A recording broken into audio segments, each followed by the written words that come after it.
For those of you that don't know me, I'm Dr. Amy Climer and really excited to be here today.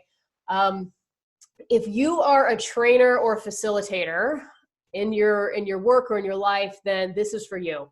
If you have never done any training or facilitating, then hang in there. You're welcome to stick around, but I don't know if it'll be relevant. But anyway, glad you're here today. I'm going to share with you some insights that I've had over the last 20, 25 years of being a facilitator and a team building trainer. And I've had a big aha moment, probably about 10 or 12 years ago, that really shifted how I did my work. And so that's going to be a big part of the webinar today. And I've been doing quite a bit of train the trainers, if you will, train the facilitators over the last decade. And so I'm bringing in some experience and knowledge from that. So a number of years ago, let me back up. I have this background in experiential education where I've been doing team building for a long time. And about 10 years ago, I was working on a team building program, and it was just a one-day event, pretty simple. And there's a group of like 3 or 4 of us that were all the facilitators. And the director of the program got us together and he's like, okay, let me tell you about the group, what to expect. And I remember we were sitting around a picnic table talking about the day, and he's telling us what we needed to do. And he said, listen, there's one thing that they've really asked. Whatever you do, you cannot do any activities that involve balls. We were all like, what? This is random. Who cares if we use balls in activities, right? And as we continued talking about it, what we realized is that they had had some previous team building experiences that really had been quite hokey. And they didn't know quite how to say that, but all they knew, the leader of the group just said, please don't use any balls, because she associated that these balls, all the activities that were hokey involved balls. And so she didn't know how to say that in any other way. And completely valid request in some ways, right? We honored that. We didn't do anything with balls that day, but that really stuck with me. And it stuck with me because I feel like as a team building facilitator, there's kind of a lot of not so great facilitators out there. And not that they're being malicious or bad on purpose. There's some skills that need to be developed. And I have really been working on, how do I not be that hokey team building facilitator that is doing things that just seem fluffy, and we're doing icebreakers to break the ice, and that's not what it's about. It's about something so much deeper and more important than that. So I want to share with you a bit about my background so you know where I'm coming from and the perspective or the lens that I look at this work through. So I have a background in outdoor education. My master's degree is in that, which I finished, 19 years ago. And a lot of my work early in my career involved wearing a helmet. So leading rock climbing trips, whitewater canoeing, taking people out for 21 days backpacking. And there was a period of time that I worked on a lot of ropes courses. I worked on over 12 ropes courses around the United States. And here's an example of a course that I managed in Madison, Wisconsin. And part of, if you're not familiar, the purpose of a ropes course or a challenge course is it's about bringing a group of people together and helping them learn how to be more effective as a team. Whether you're looking at building their communication skills, increasing their trust, helping them have more productive conflict. But it's all about helping them basically be better as a team or better as leaders. So I've worked with hundreds and hundreds of groups in this context. I've also worked for organizations like North Carolina Outward Bound. It's an amazing, amazing nonprofit that takes youth and adults out into the wilderness. So I did that for about the first 10-ish years of my career. And for the last 10 or 11 years, I have had an organization, a consulting practice, where I basically focused on innovation and creativity, leadership, and teams. And in fact, a few years ago, I went and got my PhD and I study creativity in teams. So that's my lens now. I took all that experience from the outdoor field and I brought it indoors. And this is what a typical client might look like today. This is a group that I worked with a couple of years ago. And for those of you that are experiential educators, you'll notice, okay, there's some similar props on the table and things that look familiar, but just doing it in an indoor setting.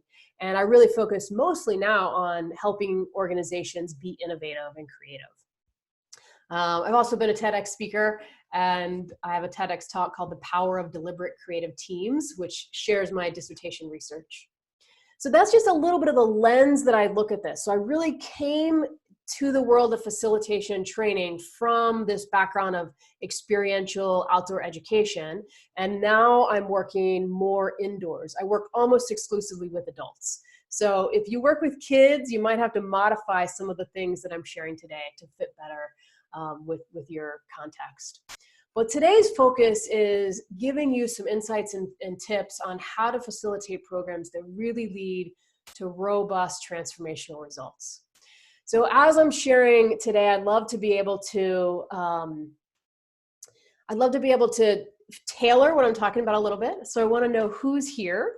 So in the chat box, in one response, all in one response, I want you to answer these three questions. What's your name? What's your organization, or what type of organization do you work for? And then where are you in the world right now? I am in Asheville, North Carolina, which is on the eastern coast of the United States, if you're not familiar with the US. It's a little mountain town. But put all those responses in one chat. All right, we've got Anna from Biltmore, my neighbor down the street. Good to see you, Anna. Becky, Max from Ohio, or Zoe from Ohio. Lauren from California. Michelle from San Diego. Hi, Michelle. Hi, Jean from Wisconsin. Jean's an amazing librarian. We've got Nipissing University in Ontario, Canada. Philadelphia Outward Bound. Hi, Jack. Olive. Oh my gosh, this is so cool. Boston, Raleigh. Earlham College. Oh, cool place. Hi, Kim. More people from Madison, Wisconsin. I used to live in Madison, so it's kind of fun to like, oh wait, I know that area. All right, so it looks like we have some adventure educators, some people working for the YMCA kind of places, Outward Bound, camps, some schools, but also people working in science. Wow, Florida. Wondering if we've got any people outside of the US today. We often do. Looks like, oh, Germany. Hi, Elif. Maybe I'm saying that right. International Experiential Learning Network. Good to see you. All right, Rome, Georgia. Cool, cool. All right, now some more people from Asheville. Oh, great. This is awesome. Oh my gosh, there is a ton of people here today. This might be the biggest webinar I've had, so there's a lot of people. All right, another Canadian, Vancouver, Salt Lake. Hi, Dave, Natalie, Juliet. Sweet. Okay, welcome everyone. I'm glad we've got every US time zone, almost every US time zone represented, and a few from outside of the country. So great to have you here today. Thanks for being here. So I'll try to tailor some thoughts to the context that you all are working in. It looks like a lot of universities, a lot of experiential educators. So let's start with, what is a facilitator? All right, I am thinking of the term facilitator in a quite broad sense. And this is a definition from Meg Bulger and Sam Kellerman in their book, Unlocking the Magic of Facilitation. That a facilitator is one who engages others towards a goal.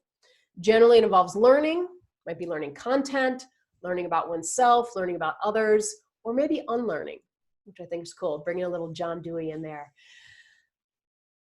When I'm using, for today, when I'm thinking of the word facilitator and what a facilitator is, I'm thinking of it in a broad sense, that facilitator / trainer, maybe at times you're doing some coaching or mentoring, that really it's about how do I help other people or a group towards their goal.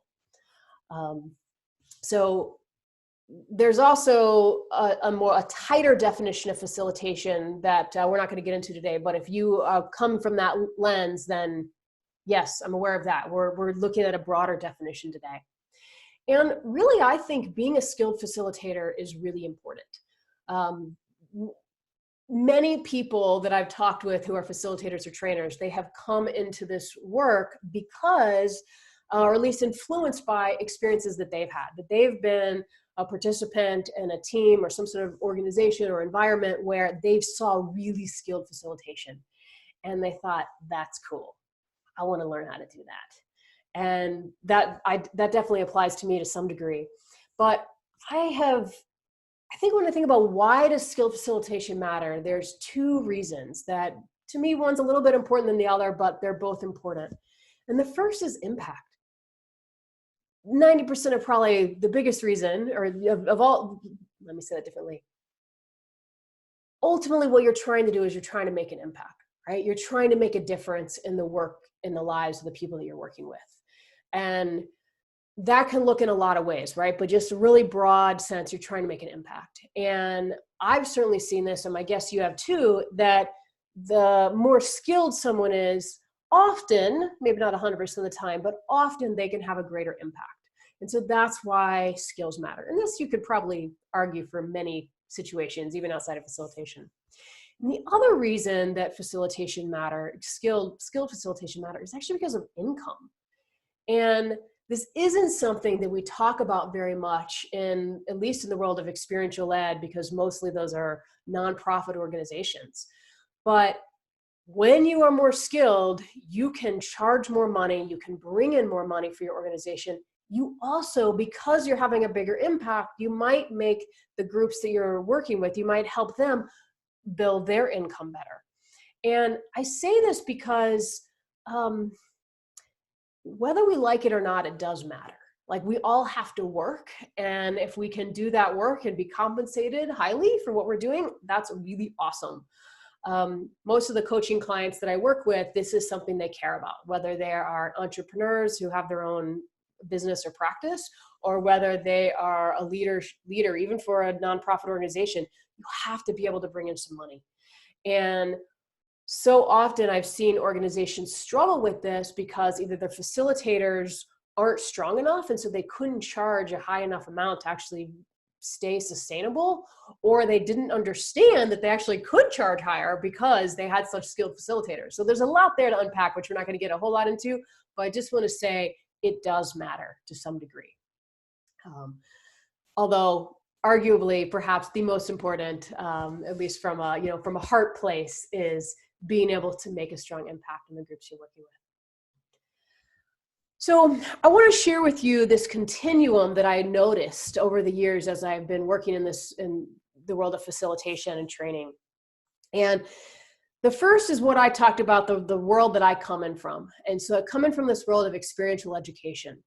And experiential educators are very good at providing experiences for people. The experience might look something like this.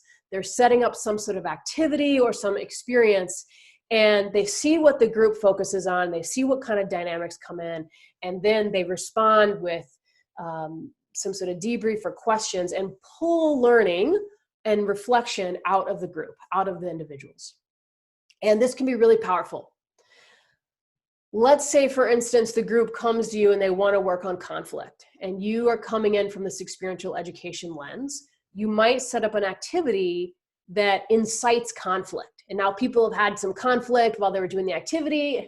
You're watching like, yeah, this is great. Okay. And then afterwards you start debriefing and you're asking them, okay, what did you notice? What came up? Blah, blah, blah.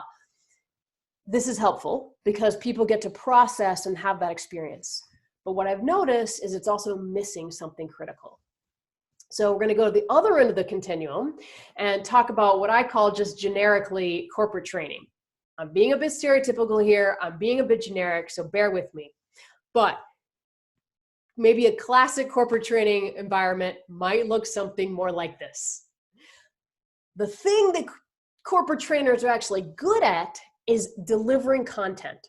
And so a group comes in, again, they want to focus on conflict, and the trainer's like, okay, I got this. And they put together a training that teaches conflict. Okay, here's a model you're going to follow. Here's the steps you're going to go through, and gives them all that content. But the problem is then people walk out of the room and they have this knowledge in their head, but they haven't embodied it. And they're not actually able to use it effectively. So really, ideally, you want to aim for the middle. Bring in this experience, bring in the knowledge, and combine that together to get to the sweet spot, because that's where learning and transformation happens. And that's actually what I call a deliberate facilitator, is someone who's able to pull from both sides and deliberately design and implement a really powerful facilitation or training experience. So I'm going to talk a little bit about how do you do that? How do you get to that sweet spot? So I just want you to think in your head, where do you picture yourself on this continuum? You know, are you coming more from that experiential background, or are you coming more from that corporate training background? But what I've noticed is over the course of someone's career as a facilitator, whether it's, you know, whether they're coming into it later in their career or earlier, like I did, I was, 20 when I first facilitated a group. But we all go through a progression, and I want to talk about that progression. And as I go through this progression of where, I want you to think about where you are as a facilitator / trainer. All right, so we all start out as novices, right? No matter what, at some point we were all beginners, which is awesome. And somebody who's at the novice level, the results that they're seeing in the work that they're doing are actually quite minor. They might be putting together a really great program, and if anything, the results that they're seeing might be related more to the design rather than their skills as a facilitator, especially if they didn't have a role in designing it, because they're new at it, right? Like I've been there. The way you get better, what you want to focus on when you're at the novice level is you want to practice, right? You want to practice getting better. You want to practice facilitating as much as you can. And you could actually be at this novice level for quite some time. It depends on how much you practice and with what intention and deliberateness that you put into it. An example of a time that I was at this novice level. So I learned to facilitate in college. And then a couple years later, I went to graduate school at the University of New Hampshire. And some of you might be familiar with the Brown Center at UNH. And the Brown Center had a particularly big group, about, I don't know, maybe 100, 150 people coming in. And so they needed a lot of facilitators. So they asked me to help them. And the morning of the group, we're all sitting around a conference table, and the director is sharing, okay, here's what you need to know, and here's some things about the group, and blah, blah, blah. And I am freaking out. I'm like, what is going on? This was completely different from the previous place that I had worked, where you always worked with a partner. You were always co-facilitating. So here I was going to get a group of like 10 people all by myself. And I didn't know that I needed to show up with a plan. So I didn't have a plan. And the group's going to be there about 30 minutes. And I'm just asking everybody else, oh, what are you doing? And they're rattling off all these activities. I'm like, oh, really? Okay. Now that day, I have no idea who the group was, but I don't think I did any harm, but I don't think that I provided an amazing experience for them. I think the results were pretty minor that day. But that day, I was really focused on myself. I was so nervous and so worried about what I was going to do and how I was going to do it that I tried my best to focus on the group, but it was tough. And that is often where people are at the novice level. Now, you might not be as nervous as I was that particular day, but at the novice level, we tend to be thinking about, well, am I doing this right? Do I have the right order? Because it's not intuitive yet. So that's the novice level. We move up, and eventually we become an apprentice. And I mean this term loosely, but as an apprentice, we're starting to see some moderate results. And I figured the apprentice, you might be at this level for a dozen groups, a few dozen groups. I don't know the exact number. It would just depend on your skills and what other experiences you're coming in with. But the focus, what you want to focus on at the apprentice level is actually experimenting. And My favorite story about experimenting is from a friend of mine. His name is Phil. He's another facilitator. He lives in Wisconsin. He's an excellent, excellent facilitator. He's beyond the apprentice level. But one day we were out leading a group. Again, this was like a huge group. Happened to be middle school students, which is always an interesting challenge. And Phil spent the entire day on top of the zipline platform, sending kids down the zip line. He gets down at the end of the day, the group has left, and I say to Phil, how was your day? How did it go? And he said, Amy, it went really well.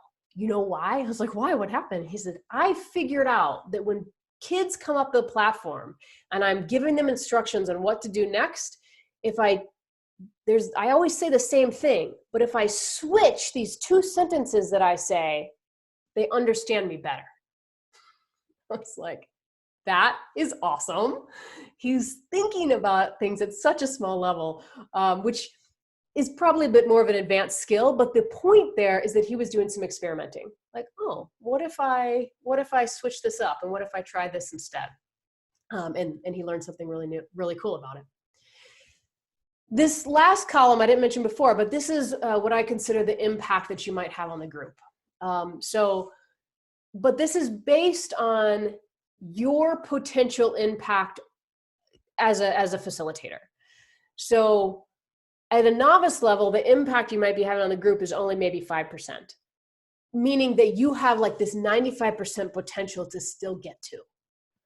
At the apprentice, this is getting up higher, so you're more skilled, so maybe it's at 25%, and you have like this potential that you're going to grow into through your life as a facilitator. I'll come back to that at the end, but all right, let me keep going. Craftsman. This is, by the time you're at the craftsman level, you have led a lot of groups. I would say 100, a couple hundred, I don't know. This is a solid facilitator. A good facilitator is at the craftsman level. At this point, the results you're seeing are standard, meaning like, yeah, they're pretty solid, they're good. You're probably, though, still only at about 50% of your potential impact as a facilitator. The way to move up to the next level is by starting to integrate. And I'm going to talk more about this in a few more minutes, but this is about integrating research and theories into your work as a facilitator. Now you'll notice a white line on this table. I have noticed that most people reach the craftsman level in their career. That you could be at the craftsman level for a decade if you're not focused on moving beyond that. And a craftsman is a good facilitator. So this isn't necessarily a bad thing. It's just that some people really choose to push it to that higher level. And that next level is the expert. So the expert is starting to see really significant results, like really exciting. And they're starting to focus even more on design and how they create the program. And finally, at the top level is the master. This is the master facilitator. These are the people that you don't see that often. The results they're getting are transformative.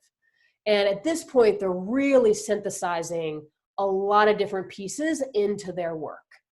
And I would say they're at their maximum 100% impact as a facilitator.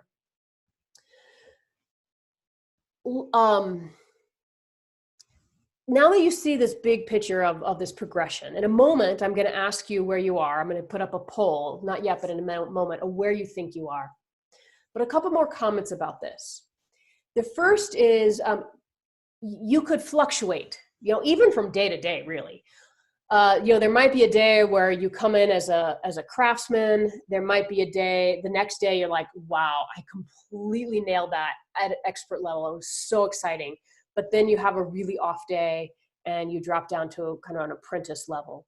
It also could be that in different contexts, like if I'm teaching innovation, I'm gonna be at a much higher level than I might be if I'm teaching productivity. That's not something I necessarily teach that much or facilitate. So I would be at a lower level there. Rami, I see your question there about how you're measuring impact. So I don't have a scale developed yet on how to measure this, but what I'm talking about is your potential impact as a facilitator. I'm not talking about like the impact on that day on the group. I'm talking about your potential as like a, you know, you might grow into as a facilitator. So I also want to point out that in every situation, you don't need a master facilitator. Sometimes what you need for any particular day is like, actually, I need an apprentice level facilitator. I don't need someone to come in with this like, you know, super high level skill set. So it just varies, and it depends on the goals of the day and what you need to bring for that day. All right, I am going to throw a poll up and want you to ask or respond to this of where you are. So hold on a second. This poll is going to come up. I have to stop sharing my screen for a minute. All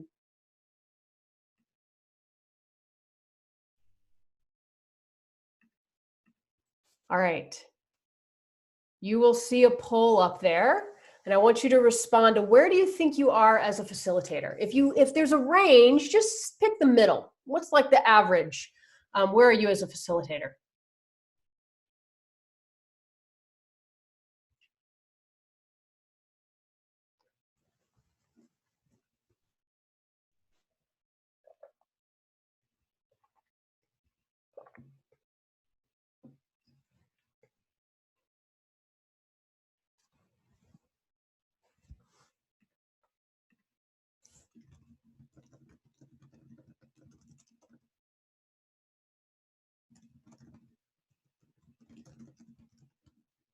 All right, about another couple seconds. Last people get in there. All right, I'm going to close the poll and I'm going to share the results with you. All right, so you should be able to see the results now. And it looks like we have one person on the call who identifies as a master, a few people, 13% as a facilitator, 46% as craftsmen, so majority, and then some apprentices and novices. And actually we kind of have like a nice bell curve with a heavier weight over there at the novice and apprentice level. Oh, you can't see the data. Oh shoot. All right. I'm not sure why you can't see it, but all right, that's okay. I just gave you the results, so it's not so important that you see it, but you get the idea. So we kind of have like a nice bell curve. Oh wait, hold on. I know how I can share these with you. All right, you should see them now if you want to see them. Anyway, so there they are. And this is actually pretty common. Most people are at the craftsman level, fairly heavy there on apprentice and novice because everybody's at some point there, right? And then a few people have graduated to that higher level of expert or master. All right, so good stuff. Let's keep going. Oh, 1 second.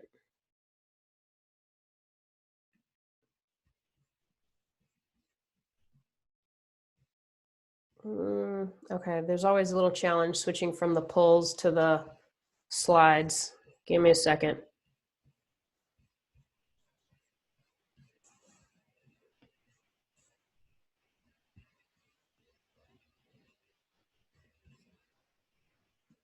Oh my God, what is going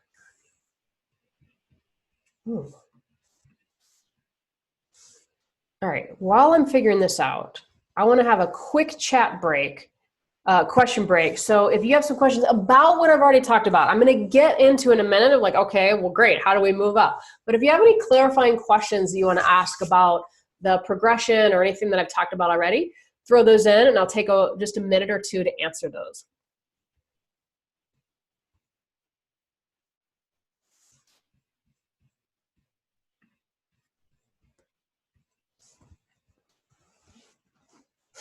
No, Rami, I see your response. That's all good. All right, I'm not seeing any questions at the moment, which is okay. Ellie, or I think it's Ellie. Eli, I don't know how you say your name, but what level facilitator are you? That's a great question. Nobody in any training or webinar has ever asked me that question. I would say that I'm at the expert or master level based on feedback that I've gotten from people that I've worked with. And I think it varies, if I'm facilitating innovation and creativity, then I'm at that level. You put me with a room of middle school kids, I'm being like at an apprentice at best, probably really like a novice who is not that great. So I think that's a good example of different contexts. All right. Okay, John asked a question, if I could facilitate the role of a facilitator versus a trainer. Today, in this context, I'm talking about them together, which I mentioned at the beginning. I don't know if you were here for that, but I'm really talking about them as like an intertwine. But I think if you think about that as someone who is working in front of a group or working with a group, you could have someone who's a speaker, like in the front of the room, keynote speaker, kind of what I'm doing right now, even though we're all virtual. But and here I'm kind of like just more in this telling mode, right? Kind of this one-way mode. Training, I feel like, is kind of also can be a one-way mode, but there's some more interaction there. Whereas facilitation is really about asking. And I feel like I'm in facilitation mode when, if you looked at any, say like an hour snapshot of an experience, I'm talking not that much. And the group is talking, well over half the time they're talking. I feel like I'm more in training mode when I end up doing more of the talking and presenting. That's not like a real hard, fast rule, but that's like a general guideline that I use. So hopefully that's helpful, John. All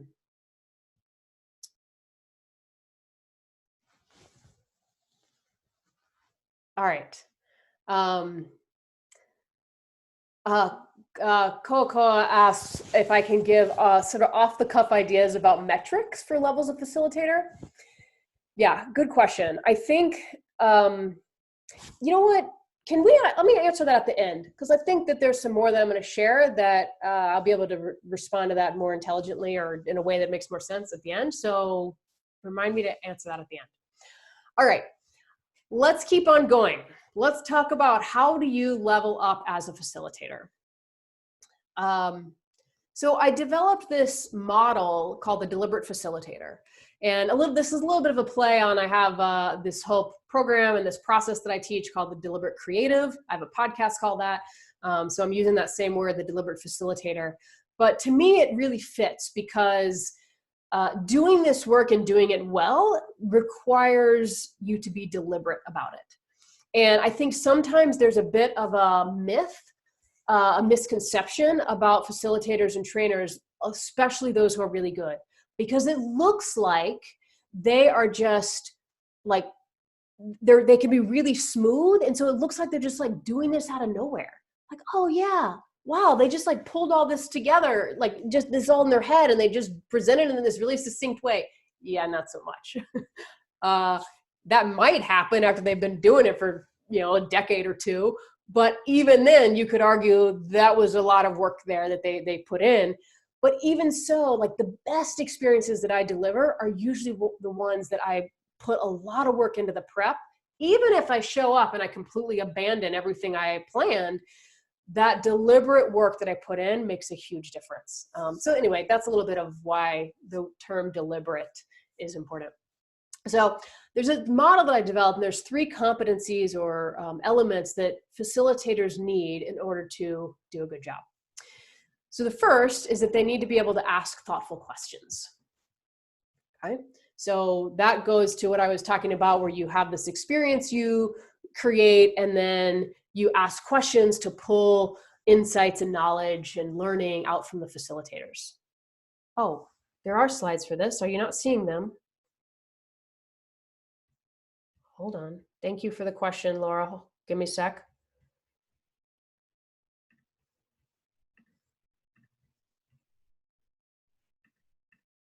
Okay.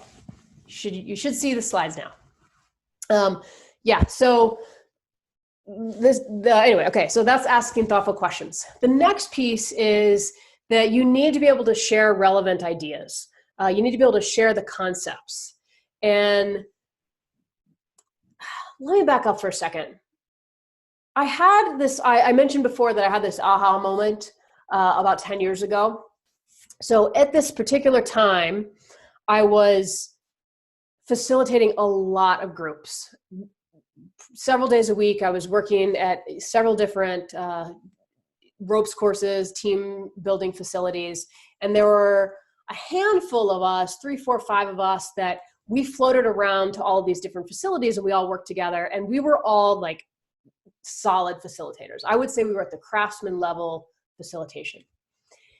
So one day, there's a group, and I'm listening to my colleague talk to them about how it's really important for teams to trust each other, and they need to, be able to, communicate well. And he's talking all this stuff about teams, and I'm listening to him, and I'm thinking, you know what he's talking about? He's just making this stuff up. And I don't mean that in a, like, he wasn't being a jerk or anything, but I knew this guy. He didn't know what the research said about teams. And then I realized, well, shoot, I didn't know either. I had been told for, 10, 15 years of facilitating at that point, like, oh, well, it's important for teams to trust each other. They need to communicate well and blah, blah, blah. And I realized I didn't actually really know what makes an effective, successful, high-performing team. And neither did my colleagues. But here we were teaching this stuff. So this bothered me. So I really started digging into the work and into understanding teams, and I started sharing with the groups that I worked with some of that research. And that's what I'm talking about here, is sharing. You need to be able to share relevant concepts with them.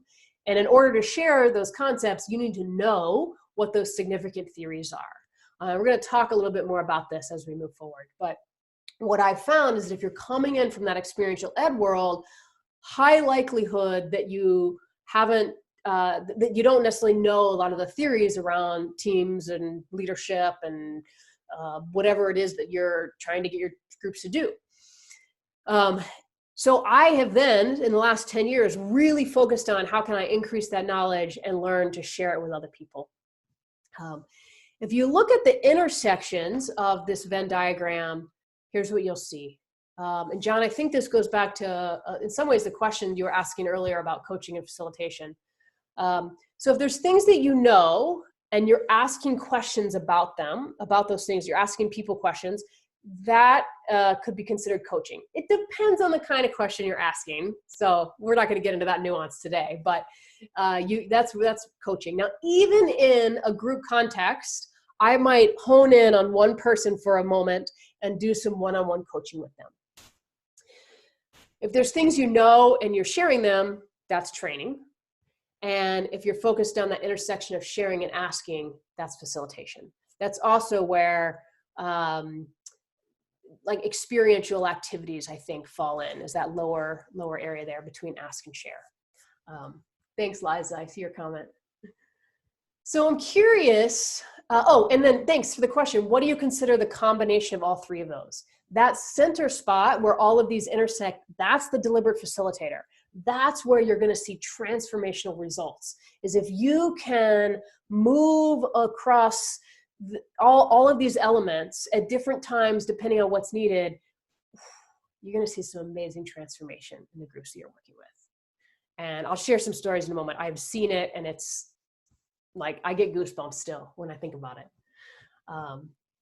So I'm going to put up another poll, and I want you to answer, which competency do you think is your weakest between the know, the ask, and the share? All right, give me a second to throw that poll up there.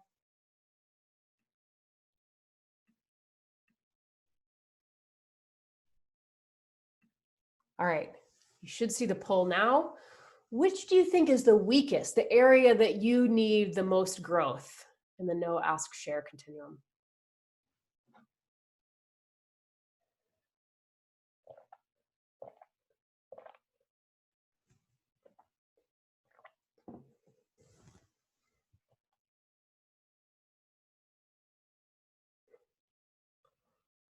All right, it's almost everyone's voted. Take another few seconds.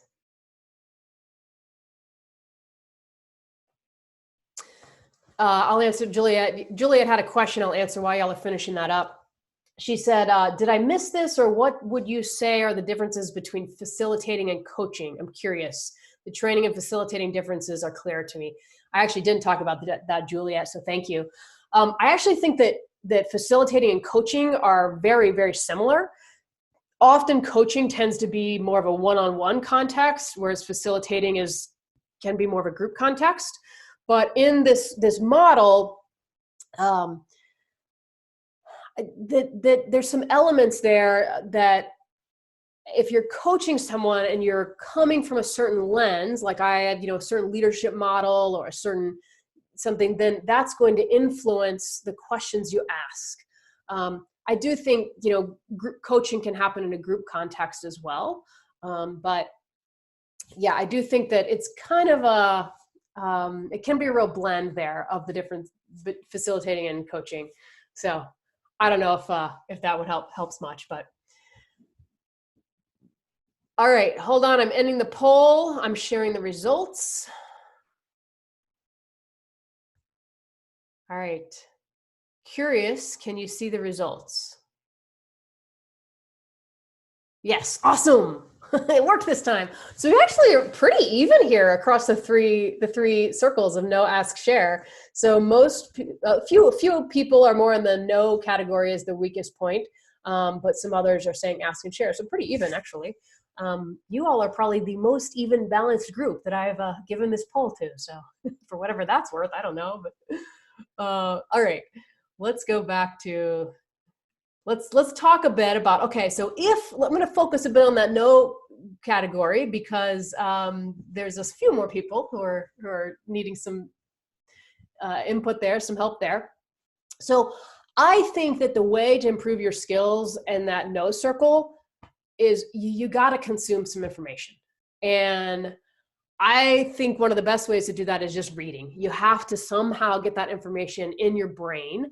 Obviously, there's podcasts, you can take classes, there's a ton of different ways, but at the end of the day, like most knowledge is somewhere in a book. And so these are 4 books that I have gotten a lot out of, and I will send these links to these books in an email to you all afterwards. So the first 2 books, The Wisdom of Teams and 5 Dysfunctions of a Team, I've used quite a bit with the team, anything related to teams that I'm working with. And the bottom 2 tend to be a bit more around innovation and creativity. But I had a real aha moment when I first read this book, The 5 Dysfunctions of a Team. If you haven't read it, I highly recommend it. I actually just reread it about a year ago, and I timed myself because I kept recommending it to so many people. So it takes about 2 hours to read this book. If you're just hanging out because we're in social distancing quarantine, good idea to read this book. Patrick Lencioni has laid out a model of 5 elements that teams need if they want to be creative together. I'm going to put this model up, but I'm not going to get into depth in talking about it because this is not the point. But I'm still going to put it up because I know some of you are curious about it. Here's the model. So I read this book and I saw this model and I thought, oh my gosh, this is what we've been teaching and doing in all the team development programs that I've been in. When my colleague was like standing there talking about trust and communication, and I'm thinking to myself, he doesn't know what he's talking about. He did and he didn't, right? Like he intuitively knew it. And this model laid it out in the way, and it was like, oh, this makes so much more sense. So one day I was working with this group. I think it was actually a group of teachers. And the day, like we're doing these team activities and it seems like it's okay. And all of a sudden I was like, you know what? I'm just going to pivot and I'm going to forget the plan. I'm going to share with them this model. And so we're outside. I got a stick. I drew this in the dirt and I started walking through the 5 stages of this model. And the whole day shifted. All of a sudden, they were like, oh, now I get it. Now I get why it matters to trust each other and to be a bit vulnerable with each other. Now I get why it matters to actually engage in some healthy conflict with each other. Before I laid the model out, I'm just some random person they've never met that's telling them to trust each other. And they're like, whatever, I don't even trust you. I don't even know you. But putting this model out in a way, it was like, hey, this isn't me. These are some experts. And here, let me share this with you. It's like they could wrap their head around it. Now they could understand it.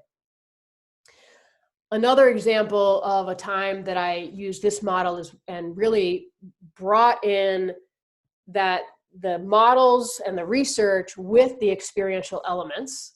I was working with Topper's Pizza, which is based out of Wisconsin. So if you're in the Midwest, you might be familiar with them. And I was working with their executive team, all men, 6 people. They'd been working together. I think the newest member of the team had been there for 4 years. So they knew each other quite well. And I was invited to come in and do a half-day session with them. And then they were going to continue on for a 2-day retreat, just the 6 of them. And Scott Gittrick, the CEO, he sent me this note afterwards that blew me away. He said, Amy, your work with us focused on trust and conflict, personal vulnerability and collaboration. But a real effect was that we were more open and challenging with each other at our offsite retreat, and that effect has been lasting. The actual offsite was the best I've ever led, and your introductory work was a big part of that. I've been to some hokey team building functions in the past, but what you did was valuable and authentic. And he sent me this a few months afterwards, and I'm not sharing this to brag or say like, oh, wow, I'm amazing. No, like what I did was I brought models in with experiential activities and I fused them together. I shared the 5 dysfunctions of a team. I shared, we did a couple activities that I learned in my work with Outward Bound. And literally at one point, like tissues were being passed around because everybody was really being quite vulnerable. And it, like just to this day, this was several years ago, I just, like, it's so exciting to think about the impact that just that short program had because of really bringing in the know, the ask, and the share, those 3 elements in that Venn diagram and fusing them together. There's something really powerful about models. And Mike Gass, who is a professor at University of New Hampshire, he has a book. He wrote a book a number of years ago about metaphors. And he says, if a picture is worth 1,000 words, a metaphor is worth 1,000 pictures. And I think that's why models are so powerful, is because so much can be communicated in a short time. Now up on the screen, these are just some generic models, but you can, just to throw up some examples, and you can probably even think about some models that you could lay over there, like maybe the experiential learning cycle, 5 dysfunctions of a team, many more. So I now base all of my work on models and on research. And every time I'm working with a group, even though it might look like this, we're doing these activities and it's fun, it's all grounded in research and models and bringing in the know, the ask, and the share and fusing all that together. And the results that I've seen over the last several years that I've really been intentional about doing this have been so exciting. When I think back to where I was, 10, 12 years ago, I feel like maybe I should go apologize to some of the groups that I worked with in the past. I mean, not really, but. So in a few moments, I'm going to share with you some resources on where you can learn more about some of the pieces that I've talked about. And I'm also going to send you a follow-up email with a bunch of those resources. But I've just given you an overview of some elements to help you be a better facilitator and trainer. And I've just scratched the surface. But I'm curious right now, I have a couple of minutes. If there's some questions, feel free to throw them in the chat box, not the question box, but the chat box. Seems counterintuitive, but put them in there and I'll see if I can answer them. Yeah, I will be sending everybody a recording, Denise. So you'll get that afterwards if you want to review this. Brian asked, do I have a top 10 in terms of models? Ooh, I think it depends on what's the context. So for instance, like in innovation and creativity, I have a model that I developed called the Deliberate Creative Model, which is specifically about the elements teams need. I also use the creative problem solving model. It just depends on what the context is. if, what my favorite is. So don't really have a, okay. Megan asked a question of what's the difference between know and share. I'm just going to pull that back up. Okay. So Megan, know is just about the knowledge you have in your head, in your body, wherever you store that knowledge, whatever word you want to use, but it's the stuff that we know. I'm guessing we all know somebody or multiple people who know a lot about something, but there's another skill to being able to share it. So there are people that we know that know a lot about something, but actually when they go to share it, it doesn't go that well. And it's actually, either doesn't make sense or it's boring, so sharing is just your skill of being able to share that. And I think what's important is you need to be able to share it in a succinct way that's easy for people to understand. So, can you explain the model in 10 minutes? So that's what I mean. John asks if I could provide some books or resources for improving Ask. Yes, I have 2 books for you. See if I can grab them really quick and show you. So one of the books is this one, Conversations Worth Having. It's by Sherry Torres and Jackie Stavros. Sherry's amazing. I haven't met Jackie, but this is built on the appreciative inquiry model. And the other book is Ask Powerful Questions. It's by Will Wise and Chad Littlefield. I have both Sherry and Chad and Will, all 3 of them, have been guests on my podcast and talking about their models. So I'll send links to those episodes in the email that I send you afterwards. Michelle, yes, improv, great resource there. Let me see.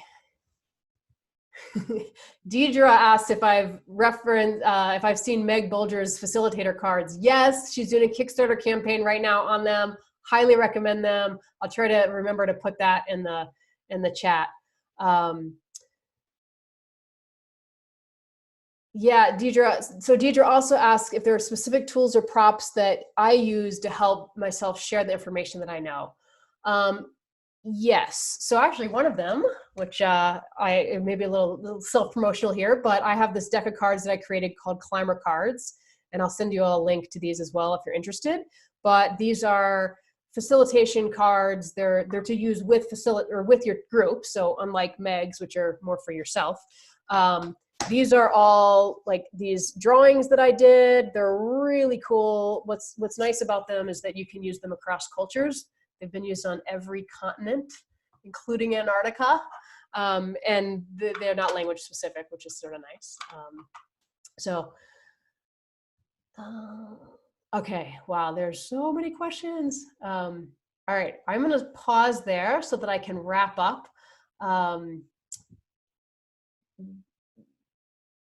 Yeah, I'm just looking over one more time to see if there's a really quick, easy question. But all right, so let me just wrap up, and I'd be happy to stick around for a few minutes afterwards if people are interested. All right, so I want to share with you some resources as I promised. So I will send you a link with all of these books, so you don't have to write those down. I also have a podcast called The Deliberate Facilitator, which I've referenced a couple times. There are 103 episodes up right now, and there have been over 120,000 downloads, which I'm just super excited about. And there's some episode 77 is about 5 dysfunctions of a team. So I'll send you a link to that. There's just a ton of resources in there, and they're all free. Some of them are interviews that I'm doing with experts. Some of them are times where I'm just teaching something. The premise of the podcast is about creativity, leadership, and teams. So that intersection there is where the podcast sits. I also want to share with you all this online course and mentoring program that I have that I'm offering later this year. It's called the Deliberate Facilitator, and it is specifically for those of you that fit in that middle, that expert craftsman or apprentice level. This is not appropriate for novice facilitators. It's assuming that you already have a decent amount of experience. And the goal of the program is really to help you get to where you're designing amazing programs that lead to greater results, more clients, and more income. Some of the people who've been in the previous cohorts are independent facilitators like me, where they have their own business and they're working with clients. Some of them are working with summer camps or with other organizations where they're facilitating for those programs. The focus of the program is that you're going to learn how to use models and frameworks in your team programs. You also help you decide which models are the best fit. So kind of going to Brian's question about what are the top models? It just depends. So it'll help you, the program helps you think through that and figure that out. And then also helping you design a program and then tailoring it to multiple clients. Some of you are probably already doing this, but some facilitators are starting from scratch every time, and it's exhausting. It's not sustainable. This doesn't mean you're doing canned programs, but that you're actually like, oh, this is what I know works, and so let me tailor it and adjust it to each group, and you actually end up with a better experience for them and for you as a facilitator. You'll also learn to deliver quality presentations and debriefs with the clients, so that share circle. So the focus of this program is really the know, share, and ask. So looking at all three of those and building your skills in those areas that you need to build in. There are 3 different packages in the program. I'm just going to walk through the silver, which is the kind of the entry-level package. But what happens is you get an online course. There's a bunch of instructional videos in there. You also get 3 months of a small group mentoring session with me and with other facilitators. So we meet every other week, 6 sessions for about an hour 15 minutes. And this is where we really go into, like, you watch the videos and then we break those down and you get some mentoring and coaching on how to apply this to your work as a facilitator. There's a bunch of templates and checklists around program design, activity ideas. You get a coaching call with me where you can get feedback on a program that you're focused on. Most people in the past have used that when they're about 3/4 of the way through the course, but it's up to you of when you want to use that coaching call. You also get lifetime access to everything. So over time, I add more content or improve or change some things. It's all there for you all along. There's also a private community of people who've been in this course, where you get to ask questions and share ideas and resources. You get 1-year access to the Plamio activity database, which is a resource that has all of these different experiential activities in it. And I really love this tool because it's highly curated. There's a bunch of places where you can learn this stuff out there, but this one is just, it's just like, ooh, it's so well done. So it's kind of nice. You get a deck of Climer cards, which we talked about. And if you added all that up, it's $6,600, but the actual cost is $1,995 with a $500 discount that I'm going to give you for being on this webinar. That date on there is wrong. That was a typo, so ignore that. I thought I had another slide with this, but I'm going to launch this program sometime in the spring, later this year. I was actually going to launch it next week. Next week? Yeah, and I think just everything that's happening with the coronavirus and people's lives are just being turned upside down right now. It didn't make any sense. There's other things you all are focusing on, especially if all of a sudden you're homeschooling your kids. It's like, wow, a lot of change happening. So this is going to happen a little bit later in the year. I don't know when. We're going to kind of just play it by ear, maybe in May, maybe June. So in a moment, I'll ask you if you're interested, and I'll make sure that you get that information if you are. So again, this is for those of you that find yourself in the middle of that progression there.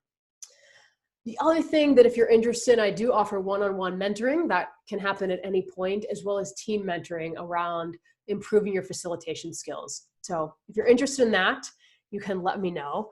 I'm going to throw up another poll, and I'm just curious, like, what are you all interested in? And so let me put this last poll up.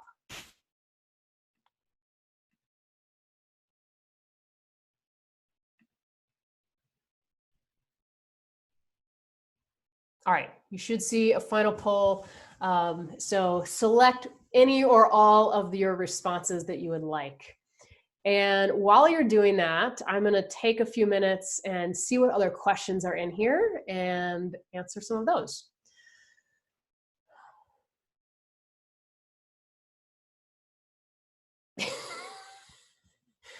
I love your comment, Michelle, about Keith Sawyer told me he can never get execs to do improv. I can. I have done that. It's really fun. Oh, a lot of people are using Climer cards. That's awesome. Oh, Rami, I think you emailed me this early in the week about if Climer cards are available in digital format to use. They're not yet. I've had a few requests though, so that will be something I will try to work on. All right, let me see. There was a few other questions in here. Give me a second. Wow, a lot of you are using Climer cards and giving them to your teams. Actually great right now. If you have kids at home, lots you can do with those. They come with a free ebook that there's a bunch of activities in there that you can use. You can get them on Amazon or at climercards.com. But okay. All right. Rami asks, so curious, what kind of activities do you do to put the 5 dysfunctions of a team into experiential practice, particularly in terms of vulnerability? So the idea here with the idea around the trust, around the vulnerability is it's about sharing. It's about being open with each other. And so there's a number of different activities that I've used that are really about just getting people to share with each other. And it's all in if you can set up a way that people, you got to set it up well, I guess is what I'm saying. And often I find that my approach as a facilitator and how I'm laying that out has a big impact on what the response is from the group. So, and sometimes like the activity is designed to be maybe a little more light and more fun and like, okay, we're just sort of easing into it. In that case, I might use something like Chad Littlefield has some cards called We Connect cards. And they're just these cards that have a bunch of questions on them, and I might pass those out and get people started. And then I might facilitate an activity where I'm inviting people to be more open with each other and to share more depth. It's a bit too much to share in this moment, but the other thing that actually could be really great is even just simply something like Myers-Briggs or DISC, or a tool I use a lot, it's called Foresight, but a tool that's helping people understand themselves better and then also understand each other better. And it allows just this ability to talk about things that we actually already know about each other. So that can be a really helpful tool. That even just there's the tool I use the most is called Foresight. It specifically looks at how we solve complex problems. And that's a great tool. But some sort of an assessment related to something about us inside can be helpful. Oh, why is the poll not showing? I see that you guys said that there's no poll. I'm sorry. It says that you should be viewing it.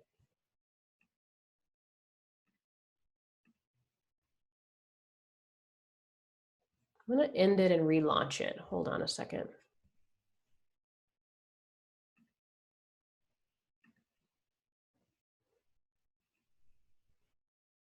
All right, I just relaunched the poll. See if you're seeing that.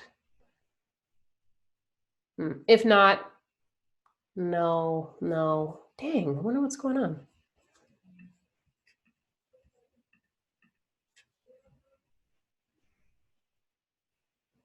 It says attendees are now viewing questions.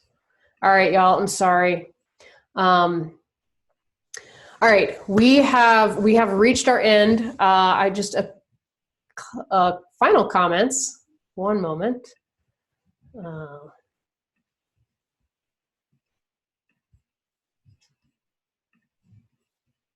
I'm going to send you that poll in an email, so you're going to get it at some point. But I do want to end with a final comment here. Everyone who's ever taken a shower has had an idea. It's the person who gets out, dries off, and does something about it who makes a difference.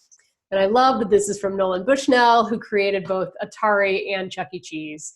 Talk about somebody who's putting things in action. So, y'all, I hope this was helpful today. If you want to stay in touch, well, I'll send you an email, but if you want to follow me on social media, the links are there on the screen.